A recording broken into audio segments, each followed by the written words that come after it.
dolor crònic perjudica molt en la qualitat de vida, arribant a incapacitar per realitzar les tasques més quotidianes, conciliar el son, també pot provocar depressió i ansietat.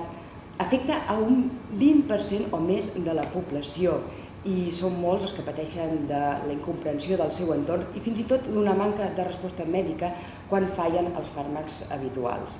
Però afortunadament el dolor avui dia s'està estudiant cada cop més, estan apareixent, s'estan elaborant nous tractaments. Parlem de tot això avui amb la doctora Maria Victòria Ribera, coordinadora de la unitat del dolor de l'Hospital de la Vall d'Hebron. Bon dia, doctora. Bon dia. A veure, el dolor és una component de totes les malalties i a vegades també és una senyal, una advertència del cos positiva. Llavors, què diferencia el dolor crònic? Què és? Bé, a veure, sí que s'haurien de diferenciar primer el que és el dolor agut i el dolor crònic, el que diu vostè és cert, a vegades el dolor agut sí que ens pot alertar, pot ser una senyal d'alarma que hi ha alguna cosa a l'organisme que no va bé, com per exemple un dolor per una apendicitis que ens alerta que hi ha un procés infecciós i que hem d'atacar aquest procés infecciós. Però és diferent el dolor crònic. El dolor crònic, que podríem considerar que és a partir dels 3 mesos, entre 3 i 6 mesos, és un dolor que realment és un dolor que podríem considerar inútil perquè no té cap funció de protecció de l'organisme.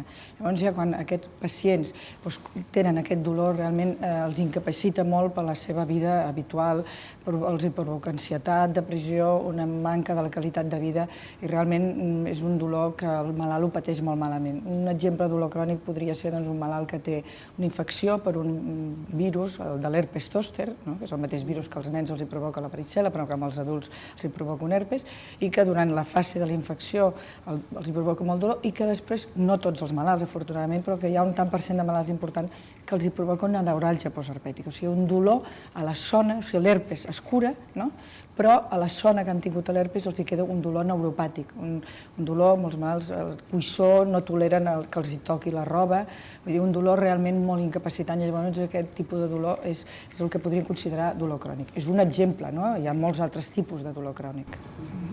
I tinc entès que fins fa ben poc temps no existien dades concretes sobre el dolor ni tècniques per mesurar-lo. I precisament la vostra unitat del dolor de l'Hospital de la Vall d'Hebron va ser la primera en fundar-se a Catalunya.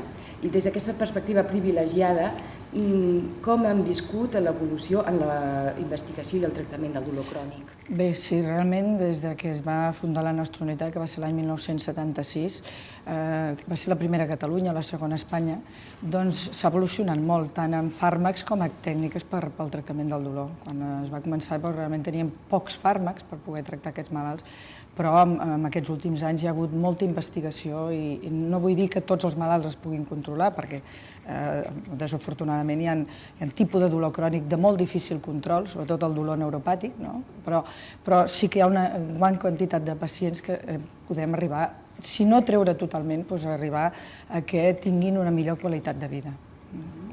I hi ha moltes afectats que desconeixen l'existència de les unitats hospitalàries del dolor? Doncs encara sí hi ha una gran manca de coneixença, sobretot a nivell de pacients, inclús a nivell de professionals mèdics. O sigui, hi ha metges encara que no coneixen realment... Fins i tot metges? Sí, fins i tot metges, sí. Un problema per derivar la persona que realment ho necessita, no? Exactament. Cada vegada es coneix més, però a vegades hi ha metges que no saben realment què és el que podem oferir en aquestes unitats de dolor, o sigui, quin tipus de tractaments podem oferir. Sobretot potser a nivell de primària o a nivell de potser metges, no a nivell de... Potser a les grans ciutats ja és diferent i a nivells dels hospitals diferent, però a nivell de més metges de poble i així, a vegades no coneixen realment què és el que es pot oferir. I el fet de no rebre un diagnòstic i un tractament adequat, quines conseqüències pot tenir? Doncs pot tenir que realment això es vagi cronificant, perquè hi ha un tipus de malalties o de malalties que poden derivar en dolor crònic que si realment es comencen a tractar més aviat, pot ser que ja no arribin a donar aquest dolor crònic, o si donen que no sigui de tanta intensitat. Ah, sí? Agafant-les a temps i evites que vagi molt més. Exactament, sí. És molt important la qüestió temps. En segons quin tipus de patologia, sí, perquè és que, clar, com que hem dit que el dolor crònic abarca moltes grans, o sigui, hi ha moltes patologies que poden derivar, hi ha algunes que tampoc depèn molt del moment que les agafis, però altres sí que com més aviat te les agafis, realment millor pronòstic poden tenir en quant al tractament. I fins i tot això pot portar a l'automedicació, el fet que no diagnostiquin bé, no? Sí. És el que passa molt sovint, tothom parla de prenc aquest analgèsic, canvio un altre... Sí, realment això també a vegades provoca l'automedicació, sobretot amb analgèsics, no?